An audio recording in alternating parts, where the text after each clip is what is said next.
Punch-Out fait parler de lui la première fois en 1987 sur NES. C'était un jeu simple en apparence mais incroyablement riche dès qu'on voulait bien se pencher un peu dessus. 7 ans plus tard, le jeu sera adapté sur la Super Nintendo et ce sera un énorme succès. On pourrait se dire qu'il ne s'agit là que d'un jeu de boxe tout ce qu'il y a de plus basique, mais en y regardant de plus près, il y a de quoi être intéressé. Déjà, pour la première approche, le jeu est très beau.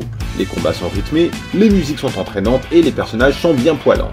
Après, pour ce qui est de la jouabilité, on a non seulement affaire à un jeu accessible, mais aussi incroyablement technique. Si les premiers combats sont une banale promenade de santé, très vite les choses vont se corser avec l'apparition de boxeurs tous plus tarés les uns que les autres qui vous porteront des coups qu'il faudra anticiper à la seconde près sous peine de se prendre défaite sur défaite. La clé de la réussite est de connaître par cœur les mouvements de l'adversaire et de savoir quand et comment riposter. Le jeu propose plusieurs options sans surprise avec des adversaires qui se débloquent au fur et à mesure qu'on leur colle des trucs. Pour tous les amoureux des speedruns ou du parcours parfait, le jeu possède l'une des meilleures durées de vie disponibles sur la console virtuelle. Et c'est par ailleurs super vexant de voir à quelle vitesse certains joueurs arrivent à envoyer le dernier combattant au tapis alors que d'autres se prennent branlés sur branlés.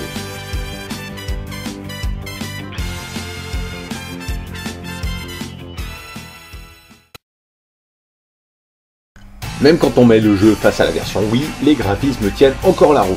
C'est coloré, détaillé et ça ne ralentit jamais. Les bruitages sont convenables et la musique accompagne superbement les matchs. Le jeu tire sa plus grande force de son aspect technique. Chaque combattant vous attaquera d'une façon différente et vos réflexes seront l'une des armes principales pour vous mener vers la victoire. Les commandes répondent au doigt et à l'œil et dès que vous aurez trouvé la faille dans la défense de l'adversaire, il ne vous restera plus qu'à l'exploiter de façon intelligente. Ça semble facile dit comme ça, mais on rigole en général moins dès qu'on est face à un des frères bruiseurs. Finir le jeu est déjà un véritable défi. Certains combats vous sembleront carrément impossibles au début et vous alignerez les défaites sans comprendre ce qui vous arrive, mais avec de l'entraînement et de la patience, vous commencerez à piger comment attaque l'adversaire et comment lui mettre sa race.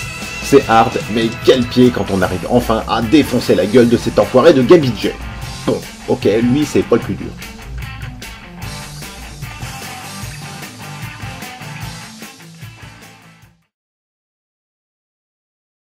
Le jeu est incroyablement fluide et bien foutu dans l'ensemble, mais dès qu'on arrive vers les derniers combattants, on a la vilaine impression que leurs animations manquent d'étapes et qu'elles ont été taillées à la hache. Il suffit de voir combattre le pépé avec sa canne pour s'en convaincre. Ça renforce la difficulté du jeu, mais ça énerve aussi un peu. Un jeu de combat sans mode 2 joueurs, c'est un peu triste. Même si Super Punch-Out arrive à s'en sortir sans cette option, ça aurait quand même été sympa de pouvoir mettre sa dose à un pote. Sur le plan de la réalisation, il n'y a rien à dire. Au niveau du jeu en lui-même, on aurait aimé pouvoir choisir son boxeur ou pouvoir déterminer ses attributs. De même qu'une petite dimension stratégique avec des points d'expérience à distribuer aurait pu être un bonus intéressant. On devra se contenter d'une super attaque. C'est maigre, mais c'est déjà pas mal. Et même si ce n'est pas le but des jeux de la console virtuelle, on regrette l'absence d'un mode de partage des meilleurs scores en ligne, histoire de savoir qui est le meilleur boxeur de la planète.